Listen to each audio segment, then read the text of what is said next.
नहमदुहु व नुसल्ली व नुसल्लिमु अला रसूलिल करीम अम्मा बअद फ़अऊज़ु बिल्लाहि मिनश शैतानिर रजीम बिस्मिल्लाहिर रहमानिर रहीम। मेरे मुअज़्ज़ज़ सामाईन इकराम, अस्सलामु अलैकुम व रहमतुल्लाहि व बरकातुहू। मैं अपने रब्बे कायनात से ये दुआ करती हूँ कि मेरे जितने भी सुनने वाले हैं रब्बे कायनात सबको सेहतमंद, तंदुरुस्त और लंबी ज़िंदगी अता फरमाए। हम सब की हर मुश्किलों, परेशानियों, तंगदस्तियों में मेरा रब्बे कायनात हमारी मदद अता फरमाए। हमें ज़हनी, रूहानी, जिस्मानी अज़ियत और तकलीफ़ और बीमारियों से निजात अता फरमाए। हमें ज़हनी और रूहानी सुकून अता फरमाए। हमें बीमार दुनिया से बचा कर बीमार मदीना बनाए और जो हम सब के हक़ों में बेहतर है मेरा रब्बे कायनात हमारे लिए वो अता फरमाए, और जो हमारे हक़ों में बेहतर नहीं उसका ख्याल भी हम सब के दिलों से निकाल दे और हम सबको अपनी रज़ा पर राज़ी रहने वाला बना दे। आमीन सुमा आमीन। माशाल्लाह से आज ज़िल-हज की 22 तारीख़ और चौथी जुमेरात है। आज जुमेरात के दिन जो मैं आप लोगों के लिए वजीफ़ा लेकर आई हूँ वो है सूरह कौसर और या गफ़ार का पावरफुल मुजरब वजीफ़ा है। आप इस वजीफ़े को रब्बे कायनात के गैबी ख़ज़ानों से दौलत लेने के लिए पढ़ सकते हैं। आप अगर सड़क पर बैठा हुआ फ़कीर भी इस वजीफ़े को पढ़ लेता है तो रब्बे कायनात उस पर भी अपना इतना करम अता फरमा देता है कि अब मांग कर गुजारा करने वाला, बांटने वाला बन जाता है।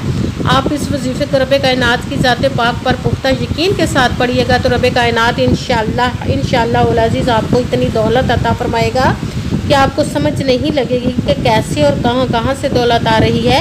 आप इस वजीफ़े को आज के दिन स्किप मत कीजिएगा, छोड़िएगा मत। जैसे वीडियो मिले फ़ौरन पढ़ ले। अगर फ़ौरन किसी मजबूरी की वजह से ना पढ़ सके तो इस वीडियो को अपने पास सेव कर ले। जैसे टाइम मिले तो आपने इस वजीफ़े को लाज़मन पढ़कर देखिएगा कि रब्बे कायनात आपके ऊपर अपना कैसे करम अता फरमाएगा। आप इस वजीफ़े को किसी भी मकसद, किसी भी हाजत मुराद के लिए पढ़ सकते हैं। आपका अपना घर नहीं, घर ख़रीदने के लिए पढ़ सकते हैं। आपके घर में लड़ाई झगड़े रहते, नचाकी, परेशानी, मुफलसी, गरीबी, उसके लिए पढ़ सकते हैं। आपकी औलाद नहीं या आपके औलाद नाफरमान है उसके लिए पढ़ सकते हैं। आपके ऊपर बहुत ज़्यादा कर्ज उतरने का सबब नहीं बन रहा है या आपने अपनी कीमती चीज़ या पैसे किसी को दिए वापस नहीं करे उसके लिए पढ़ सकते हैं।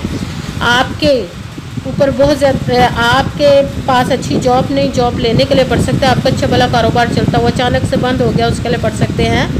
आपके घर में कोई बहुत ज़्यादा बीमार है या खुद बीमार है उसके लिए पढ़ सकते हैं। आपकी शादी नहीं हो रही या आपके बच्चों की शादियां नहीं हो रही उसके लिए पढ़ सकते हैं। आपके घर में, आपकी ज़िंदगी में सुकून नहीं, आपके कारोबार में, दौलत में, रिज़्क़ में बरकत नहीं उसके लिए पढ़ सकते हैं। आपके ऊपर जादू, टूना, बंदिश, नज़र बद, हसद, कुछ भी उसको ख़त्म करने के लिए पढ़ सकते हैं। मतलब किसी भी मकसद, किसी भी हाजत, किसी भी मुराद के लिए पढ़ सकते हैं। मगर जब पढ़ने लगे तो रब्बे कायनात की ज़ात पाक पर यकीन कामिल के साथ पढ़िएगा। कहते हैं कि यकीन कामिल होता है, पीर कामिल नहीं होता। और अच्छी नीयत रख के पढ़िएगा कि रब्बे कायनात कुरान पाक में इरशाद फरमाता है इन्नमल अमालु बिन्नियात, कि जो अमलों का दारोमदार होता है वो नीयतों पर होता है। अगर हमारी नीयत अच्छी है तो हमारा अमल भी अच्छा होता है, और अगर हमारी नीयत ही अच्छी नहीं तो हमारा अमल भी अच्छा नहीं होता। चाहे हम जितनी मर्ज़ी मेहनत कर ले, जितनी मर्ज़ी कोशिश कर ले, हमें उसका फल, उसका अजर अच्छा नहीं मिलता है। इसलिए अच्छी नीयत रख के, पुख्ता यकीन रख के और 5 वक्त की नमाज की पाबंदी लाजमन रखिएगा। फिर इस वजीफ़े को कीजिएगा और वजीफ़ा करते वक्त आपके दिलों में, जहनों में ऐसा वसवसा नहीं आना चाहिए कि हम ये अमल कर रहे हैं, पता नहीं हमारी मुराद पूरी हो या ना हो। ऐसा हो नहीं सकता कि हम रब्बे कायनात के किसी इसम का या कलाम पाक का वजीफ़ा पढ़े और हमें कामयाबी ना मिले। ये हमारे ईमान की कमज़ोरी जिसकी वजह से हमें नाकामी मिलती है। आपने सिर्फ अमल करना, उसका फल, उसका अजर देना उस ज़ाते पाक का काम है, क्योंकि उसकी दस्ते कुदरत से कोई चीज़ बाहर नहीं। उसके कुन कहने की देर और फयाकुन हो जाता है। आपने अमल करने के बाद उसके कुन का इंतज़ार करना है। इंशाअल्लाह उल अज़ीज़ उसके हुक्म से आपकी तकदीर के बंद ताले खुल जाएंगे, नसीब के सितारे चमक जाएंगे। आपकी ज़िंदगी में ऐसे ऐसे मोजज़े होंगे कि आप खुद देखकर हैरान रह जाएंगे। आपको कभी किसी चीज़ की कमी नहीं रहेगी इंशाअल्लाह उल अज़ीज़ उसके हुक्म से। अगर वीडियो अच्छी लगे तो इसको लाइक ज़रूर कीजिएगा और आगे भी शेयर कर दीजिएगा ताकि किसी दूसरे को हमारी वजह से फ़ायदा पहुँचे तो हमारे लिए सदका जारिया बन जाए। जो नए हैं इस चैनल पर, इस चैनल को सब्सक्राइब कर ले, बेल आइकन को भी दबा लें ताकि मेरी अगली आने वाली वीडियो आप तक पहुंच सके। अगर कोई मुझसे किसी मसले के बारे में इस्तिहारा करवाना चाहते हो, किसी काम का हिसाब लगवाना चाहते हो, किसी काम के लिए वजीफ़े को पूछना चाहते हो, तो कुरान पाक ऑनलाइन पढ़ना चाहते हैं, महफिल मिलादुन नबी के लिए बुलवाना चाहते हो तो व्हाट्सअप का नंबर वीडियो पर चल रहा है। آپ لوگ مجھ سے رابطہ کر سکتے ہیں۔ اگر میرے بھائی یا بزرگ مجھ سے رابطہ کرنا چاہتے ہو تو واٹس ایپ پر وائس میسیج کر کے اپنا مسئلہ بتا سکتے ہیں۔ اگر بہنیں یا مائیں مجھ سے رابطہ کرنا چاہتی ہو تو واٹس ایپ پر وائس کال کر کے مجھ سے بات کر سکتی ہیں، اپنا مسئلہ بتا سکتی ہیں۔ آپ نے وظیفہ کرنے سے پہلے کمنٹس میں اپنا نام، جہاں پر رہتے ہو جگہ کا نام اور اللہ پاک کا نام ضرور لکھنا ہے، تاکہ میں بھی آپ لوگ کے لیے دعا کر سکوں۔ پھر وظیفے کی بھی آپ لوگ کو اجازت مل جائے گی۔ آپ نے وظیفہ کرنے سے پہلے پوری ویڈیو کو دھیان کے ساتھ سن کے سمجھ کے پھر وظیفے کو کرنا ہے۔ ایسا نہ ہو کہ ویڈیو کو سکپ کر کے چھوڑ کے سنیں اور پھر کوئی بات رہ جائے اور آپ وظیفہ کریں، ٹھیک نہ ہو۔ آپ نے نہ تو کسی عمل میں کم کر کے پڑھنا، نہ زیادہ بڑھا کر پڑھنا ہے۔ اگر کم یا زیادہ کر دیتے تو وہ ہمارا وظیفہ ٹھیک نہیں ہوتا، ہمیں کامیابی نہیں ملتی۔ اس لیے آپ نے مکمل وظیفہ جس تعداد اور جس ترتیب کے ساتھ میں بتانے لگی ہوں، اسی تعداد اور اسی ترتیب کے ساتھ آپ نے اس عمل کو پڑھنا ہے۔ آپ اس عمل کو آج کے دن کسی بھی جگہ پر بیٹھ کر پڑھ سکتے، گھر میں، آفس، مدرسہ، یونیورسٹی، کالج، شاپ پہ، مگر جب پڑھنے لگے تو بالکل خاموشی، توجہ، سکون کے ساتھ پڑھنا۔ وظیفے کے درمیان نہ تو آپ نے کسی سے بات کرنی، نہ اٹھنا، نہ فون استعمال کرنا ہے۔ اگر ہم وظیفے کے درمیان کسی سے بات کر لیتے یا اٹھ جاتے تو وہ ہمارا وظیفہ ٹھیک نہیں ہوتا، ہمیں کامیابی نہیں ملتی۔ اس لیے آپ نے مکمل وظیفہ پڑھنے کے بعد کسی سے بات کرنی، اٹھنا یا کہ فون استعمال کرنا ہے۔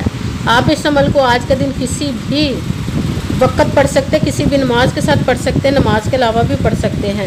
اگر نماز کے ساتھ پڑھ رہے تو نماز مکمل پڑھنے کے بعد، دعا مانگنے کے بعد آپ نے اس عمل کو پڑھنا ہے۔ اگر نماز کے علاوہ پڑھ رہے تو باوضو ہو کر ایسی جگہ پر بیٹھ کر پڑھنا جب بالکل خاموشی، توجہ، سکون کے ساتھ آپ اس عمل کو پڑھ سکیں۔ جب عمل کرنے کے لیے بیٹھ کے تو سب سے پہلے آپ نے ایک مرتبہ درود پاک پڑھنا۔ کوئی سبھی درود پاک پڑھ سکتے ہیں، مگر درود ابراہیمی جو نماز میں پڑھا جاتا ہے وہ والا درود پاک پڑھ لے تو زیادہ بہتر، ورنہ کوئی سبھی درود پاک آپ پڑھ سکتے ہیں۔ درود پاک پڑھنے کے بعد آپ نے ایک مرتبہ اعوذ باللہ من الشیطان الرجیم بسم اللہ الرحمن الرحیم پڑھ کر اپنے مقصد کی نیت کر لینی جس کے لیے آپ اس عمل کو پڑھنے لگے ہیں۔ آپ سب سے پہلے پھر آپ نے جو وظیفہ پڑھنا ہے وہ رب کائنات کے دو اسم مبارک کو ملا کر پڑھیں گے تو ایک گنا جائے گا، وہ ہے یا غنیّ یا رزاق، یا غنیّ یا رزاق، یا غنیّ یا رزاق، یا غنیّ یا رزاق، یا غنیّ یا رزاق، یا غنیّ یا رزاق، یا غنیّ یا رزاق۔ اس کو آپ نے 21 مرتبہ 21 ٹائم پڑھنا۔ پھر ساتھ دوسرے نمبر پر جو وظیفہ پڑھنا ہے قرآن پاک کی سب سے چھوٹی لاڈلی ضدی سورج جس کو دولت کا پاورفل مجرب وظیفہ مانا جاتا ہے، سورہ کوثر کا عمل پڑھنا۔ سورہ کوثر کو آپ نے بسم اللہ الرحمن الرحیم انا اعطیناک الکوثر فصل لربک وانحر ان شانئک هو الابتر۔ بسم اللہ الرحمن الرحیم انا اعطیناک الکوثر فصل لربک وانحر ان شانئک هو الابتر۔ سورہ کوثر کو آپ نے 33 مرتبہ 33 ٹائم پڑھنا۔ پھر ساتھ تیسرے نمبر پر جو وظیفہ پڑھنا ہے وہ رب کائنات کے ایک اسم مبارک کا پڑھنا، وہ ہے یا غفارو، یا غفارو، یا غفارو، یا غفارو، یا غفارو، یا غفارو۔ اس کو آپ نے 11 مرتبہ 11 ٹائم پڑھنا ہے۔